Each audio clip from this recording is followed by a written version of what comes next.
Hello everyone, good morning, नमस्कार। 30 अगस्त 2020 के the Hindu newspaper को हम लोग एनालिसिस करेंगे। शुरुआत करेंगे पहली इंपॉर्टेंट न्यूज़ से। मिनिस्ट्री ऑफ होम अफेयर्स ने डिज़ास्टर मैनेजमेंट एक्ट के तहत कुछ गाइडलाइंस रिलीज़ करी है कोविड-19 के बाद अनलॉक 4 के नाम से। इसमें क्या चीज़ें चलेंगी, क्या चीज़ें बंद रहेगी, उनके बारे में थोड़ी सी बेसिक इन्फॉर्मेशन हम कलेक्ट करेंगे, उसके बाद आगे बढ़ेंगे। तो यहाँ पर सबसे पहले बात किया गया कि मेट्रो रेल सर्विसेज को रिज्यूम कर दिया जाएगा 7 सितंबर से। इसके बाद इसमें 100% की कैप होगी कि 100 से ज़्यादा लोग इसमें ट्रैवल नहीं कर पाएंगे। फेज्ड मैनर में कंटिन्यू चलेगा। इसके बाद 100% की कैप लगा देगी कि 100% इसमें एक तरीके से कुछ पॉलिटिकल हो, कोई रिलीजन बेसिस पर हो, इस तरह के ऑर्गेनाइजेशन जो होंगे वो सितंबर 21 से उसको खोल दिया जाएगा। इनके अलावा जो लोकल पैसेंजर ट्रेन है वो अभी बंद रहेगी। उसके बाद इसके इन सब के बावजूद स्टैंडर्ड ऑपरेटिंग प्रोसीजर यानी आपको रूल्स एंड रेगुलेशन जो है वो फॉलो करने पड़ेंगे। इन सब के अलावा अल्कोहल कंजप्शंस पर, चाहे वो अल्कोहल हो, टबैको हो, वो प्रोडक्ट्स पर पब्लिक प्लेसेस में कोई प्रोविशंस नहीं होगा। इन सब के अलावा जो कंटेनमेंट जोन है उनमें स्ट्रिक्टली इम्प्लीमेंटेशन किया जाएगा लॉकडाउन्स को सितंबर 30 तक। इन सब के अलावा जो चीज़ें यहाँ पर देखने को मिल रही है, और स्टेट गवर्नमेंट्स में को आउटसाइड द कंटेनमेंट जोन, ये बहुत इंपॉर्टेंट गाइडलाइंस है कि अगर कोई स्टेट कंटेनमेंट जोन से बाहर अलाउ जो लोकलाइज लॉकडाउन करता है यानी अपने स्तर पर लॉकडाउन करता है, वो अलाउड नहीं होगा। किसी भी स्टेट को, किसी भी डिस्ट्रिक्ट को, किसी भी सब डिवीज़न और city levels without the prior permission of union home ministry. ये एक क्लियर मैसेज है।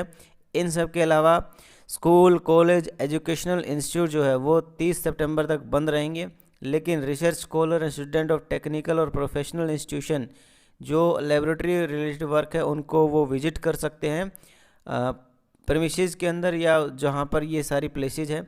क्लास 9 से 12 के जो बच्चे हैं वो आउटसाइड द कंटेनमेंट जोन वो अपने टीचर से मिल सकते हैं। और स्टेट और यूनियन टेरिटरीज़ के जो स्टाफ्स हैं जिसमें 50% टीचिंग और नॉन टीचिंग स्टाफ है, वो ऑनलाइन टीचिंग के लिए, टेलीकम्युनिकेशन के लिए स्कूल में विजिट कर सकते हैं। इन सब के अलावा ministry of housing and urban affairs ने स्टैंडर्ड ऑपरेटिंग प्रोसीजर के तहत मेट्रो रेल को जो 7 सितंबर से गाइडेड मैनर में शुरू करने का डिसीजन लिया है। इसके अलावा social, academic, sports, entertainment, religious, political function और दूसरे जितने भी जहाँ पर भीड़ गैदर हो सकती है, कॉन्ग्रीगेशन जिसमें बोलते हैं, वो 21 सितंबर से आप 100% की कैप के साथ शुरू कर सकते हैं। इसके अलावा जहाँ पर भी गैदरिंग होगी, लिमिटेड गैदरिंग होगी, आपको मैंडेटरी है फेस मास्क का यूज़ करना, सोशल डिस्टेंसिंग, थर्मल स्कैनिंग और हैंड वॉश और सैनिटाइजर, ये सारी चीज़ें यहाँ पर बताई गई है। पूरी की पूरी गाइडलाइन जो रिलीज़ की गई है डिज़ास्टर मैनेजमेंट एक्ट 2005 के अंडर, और इसके अंदर बेसिकली ये सारी चीज़ें उसके बाद हो रही है जब भारत में 35 लाख केस हो चुके हैं और 63,000 जो है वो डेथ इंडिया के अंदर देखने को मिल रही है। इनके अलावा जो बेसिक कोई और गाइडलाइंस नहीं है। स्कूल, कॉलेज, सिनेमा हॉल जो वो अभी बंद रहेंगे, और जो इंटरनेशनल एयर ट्रैवल है वो भी बंद रहेगी। हालांकि कुछ फ्लाइट जो ऑपरेट होती रहेगी, जैसे वंदे भारत जैसी चीज़ें हैं। ओपन एयर थिएटर्स को जो परमिशन दी गई। ओपन एयर थिएटर्स का मतलब होता है जो हम बाहर पब्लिक में जो थिएटर्स होते हैं, आप ड्रामा, डांस, इस तरह के कंपटीशन देखते होंगे तो आपको ज़रूर उसके बारे में इंफॉर्मेशन होगी। ठीक है, तो ये कुछ इसमें बेसिक गाइडलाइंस थी जो मिनिस्ट्री ऑफ होम अफेयर्स ने रिलीज़ करी है। इसके बाद सेकंड इंपॉर्टेंट हम आर्टिकल्स पढ़ेंगे, वो है जीएसटी के बारे में। कंटिन्यू जीएसटी के बारे में न्यूज़ आ रही है, आर्टिकल्स आ रहे हैं, न्यूज़ वो बार बार रिपीटिशंस हो रही है, लेकिन बहुत इंपॉर्टेंट ये पर्सपेक्टिव हो सकता है। यूपीएससी 2020 में जो एग्ज़ाम देने जा रहे हैं उनके लिए मैं पहले ही बोल चुका हूँ, इकोनॉमी, साइंस एंड टेक्नोलॉजी और इंटरनेशनल रिलेशन, ये 3 ऐसे कॉन्टेक्स्ट हो सकते हैं जहाँ पर आपसे बहुत बड़ी संख्या में क्वेश्चन पूछे जा सकते हैं। खैर, इकोनॉमी के बारे में प्री में अक्सर सवाल होते हैं, तो जीएसटी के बारे में एक क्वेश्चन है, यहाँ पर डिस्कशन किया गया है। रिसेंटली हुआ क्या था, सेंट्रल गवर्नमेंट द्वारा की जो यूनियन फाइनेंस मिनिस्टर हैं उन्होंने जीएसटी काउंसिल की एक मीटिंग ली थी। जीएसटी काउंसिल को वो चेयर करते हैं सेंट्रल यूनियन फाइनेंस मिनिस्टर। ठीक है, इसके बाद बेसिकली इस बार क्या हुआ, जीएसटी का टोटल कलेक्शन है वो बहुत कम हुआ था, उसकी वजह से स्टेट गवर्नमेंट का बड़ा सारा ड्यूज़ पेंडिंग है। तो सेंट्रल गवर्नमेंट ने उसके लिए 2-3 सजेशन दिए थे कि इस ड्यूज़ को कैसे कंप्लीट कर सकते हैं, और उसके बाद स्टेट्स का क्या रिएक्शन, उसको थोड़ा हम लोग ऑब्जर्व करेंगे। तो सेंट्रल गवर्नमेंट ने कहा था कि आप रीजनेबल उन्होंने दो प्लान बताए थे कि आप रीजनेबल इंटरेस्ट रेट पर आरबीआई से 97,000 करोड़ रुपए बोरो कर लीजिए। दूसरा उन्होंने ऑप्शन बताया था कि आप मार्केट से with help of reserve bank of India 2.35 lakh crore रुपए ले लीजिए, बोरो कर लीजिए, ठीक है। तब इसमें केरला और दूसरे स्टेट गवर्नमेंट जो उन्होंने क्या कहा है, उन्होंने कहा कि स्टेट की इनकम का केवल 3% ही वो लोन ले सकते हैं, इससे स्टेट को फाइनेंशियल लॉस होगा। इसके अलावा जीएसटी काउंसिल के अंदर इन्होंने एलिगेशंस लगाया कि स्टेट्स के जो व्यूज़ थे, ओपिनियन थे, उनको इग्नोर कर दिया गया है। तो इसी के बारे में सारी न्यूज़ ये डिस्कशन की गई है। और क्योंकि सेंट्रल गवर्नमेंट की रिस्पॉन्सिबिलिटी है कि अंडर द जीएसटी एक्ट अगर उनको कहीं भी जीएसटी में लॉस होगा तो उसको कंपनसेट करेंगे, लेकिन कंपनसेट नहीं किया गया, ठीक है।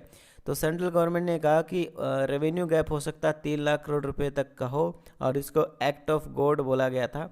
हमारी union finance minister Nirmala Sitharaman ने इस पर थोड़ा सा इश्यूज भी क्रिएट हुआ। खैर उन चीज़ों को छोड़ देते हैं।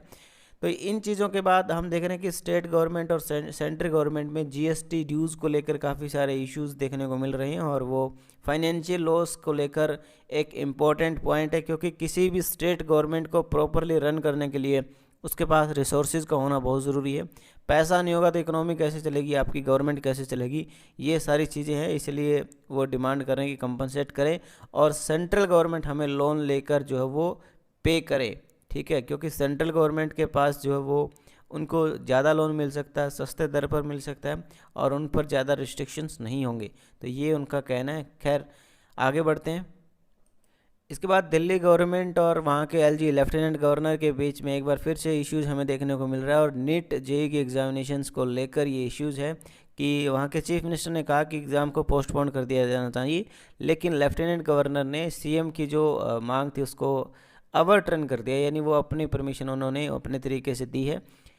इसके बाद आप लोगों को एक कमेंट करना है, क्योंकि दिल्ली गवर्नमेंट और दिल्ली में लेफ्टिनेंट गवर्नर के बीच में इश्यूज़ है, तो दिल्ली के बारे में हमें एक आर्टिकल है बहुत ही इंपॉर्टेंट, उसके बारे में आपको मेंशन करना है कि एनसीटी नेशनल कैपिटल टेरिटरी जो दिल्ली है उसकी गवर्नमेंट किस कॉन्स्टिट्यूशनल आर्टिकल के अंडर बनी है और कौन से अमेंडमेंट के थ्रू वो आर्टिकल ऐड किया गया था।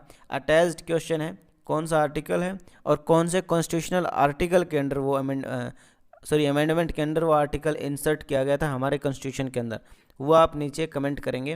तो ये सारा इश्यूज़ है। और उसके बाद ये उन्होंने जो सेंट्रल एजुकेशन मिनिस्टर उनको भी लिखा कि एग्जामिनेशन कंडक्ट नहीं करवाना चाहिए, क्योंकि जो कई जगह पर हमने ऐसा देखा है कि वेरियस स्टेप्स के बाद भी जो है कई लोग इन्फेक्ट हुए हैं सेवरल प्रोवोकेशंस के बाद, तो इसको बाद में कंडक्ट करवाया जा सकता। तो इसके हालांकि एजुकेशन मिनिस्ट्री ने क्लियर किया कि एग्ज़ाम जो है वो कंडक्ट हो रहा है। उसके बाद सुप्रीम कोर्ट में कई सारी पिटीशन पेंडिंग होगी, उसके बाद हम देखेंगे कुछ अगर न्यूज़ आई तो, ठीक है।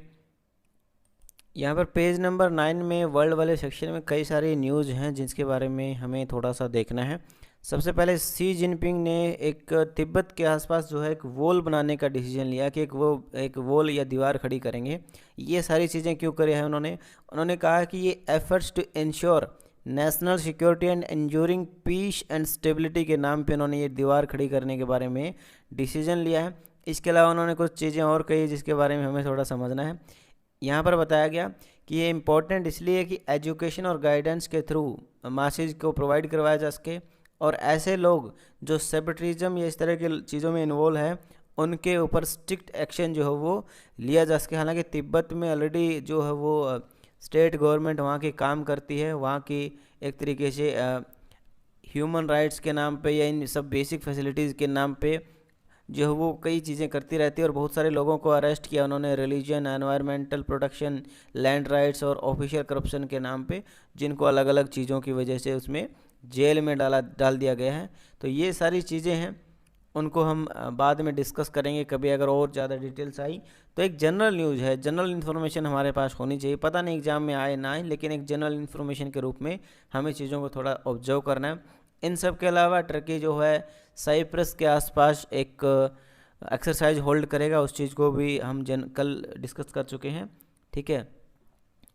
इसके अलावा यहाँ पर एक न्यूज़ है स्वीडन को लेकर। स्वीडन में बड़ी संख्या में वायलेंस क्रिएट हुआ है, वायलेंस की वजह से वहाँ पर कई सारे जो आप देखेंगे यहाँ पर ये सिचुएशन कई सारे लोगों ने प्रोटेस्ट कर रहे हैं, टायर्स को बर्न कर रहे हैं, फायर वर्क हुए हैं, ये सारी चीज़ें यहाँ पर देखने को मिलती हैं। तो स्वीडन क्योंकि न्यूज़ में हाईलाइटेड है तो हम इसका ज्योग्राफिकल मैप ज़रूर देखेंगे स्वीडन के बारे में। और अगर आप मैप में देखें तो ये स्वीडन बिल्कुल आपको नॉर्वेन सीज के पास दिखाई देगा, और इसमें हमें कुछ ज्योग्राफिकल लोकेशन लाइक नॉर्वेन सी को टच नहीं करता, लेकिन नॉर्वे सी काफ़ी इसमें क्लोज पड़ता है। इसके अलावा यहाँ पर आप देखेंगे नीचे नॉर्थ सी के बिल्कुल क्लोज पड़ेगा, जहाँ पर डेनमार्क और नॉर्वे ये सारी कंट्रियाँ हैं, ठीक है। इसके अलावा बाल्टिक सी, और यहाँ पर आप देखेंगे गल्फ ऑफ बोथामिया जो है वो भी काफ़ी इंपॉर्टेंट है। तो ये आप ये जो रेड स्पॉट देख रहे हैं ये पूरा का पूरा टेरिटरी जो है वो स्वीडन की है। और स्वीडन और नॉर्वे ये ऐसी कंट्री है जो कंटिन्यू न्यूज़ में रहती है, कई वजह से इनका जो कई सारी रिपोर्ट्स में टॉप पोजीशंस होती है, एक अच्छा परफॉर्मेंस ये कंट्री जो है करती है। इसकी अगर बाउंड्रीज़ की बात करें तो फिनलैंड से, नॉर्वे से, और यहाँ थोड़ी बहुत देखें तो डेनमार्क से टच करती है, और बाकी ये सी से टच करता है जिसमें बाल्टिक सी है और गल्फ ऑफ बोथामिया जिसको बोल सकते हैं, और इनडायरेक्टली जो है वो नॉर्थ सी और आपको यहाँ पर नॉर्वेन सी को देखने को मिलेगा, ठीक है। तो ये कुछ इंपॉर्टेंट इसमें टेरिटरीज़ है, रीजन्स है जिसके बारे में हमने देखा। तो आज के द हिंदू में इतना ही, और आप लोग ऐसे ही सपोर्ट करते रहिए। प्लीज़ आंसर के ज़रूर कमेंट करिए, और कई सारे आपके सवाल होते हैं जिनके बारे में ज़रूर कोशिश करेंगे जवाब देने की। जेन्युइन क्वेश्चन होता है उसके जवाब दिए जाते हैं, और टाइम लगता है तो डेफिनेटली दिए जाते हैं। अगर आपका कोई सजेशन, कोई सुझाव हो तो आप वो भी नीचे कमेंट कर सकते हैं। तो आप ऐसे ही पढ़ते रहिए, एंगेजमेंट ज़रूर दिखाइए आप इसमें। एंगेजमेंट इन द सेंस कि जो क्वेश्चन पूछे गए हैं वो आप लेकर आइए, ठीक है। एंगेजमेंट के थ्रू क्या होता है कि आपका एक्टिव इन्वॉल्वमेंट काफ़ी इंपॉर्टेंट है इस चैनल के लिए, आप इस परिवार के लिए और इस द हिंदू न्यूज़ एनालिसिस के लिए। जब आप क्वेश्चंस के आंसर करेंगे तो कॉन्फिडेंस बिल्टअप होगा, और कॉन्फिडेंस से ही सारी चीज़ें जो है वो पॉसिबल है। तो ऐसे ही कंटिन्यू रहिए, और हम और मेहनत करेंगे आप सबके साथ। थैंक यू ऑल, जय हिंद।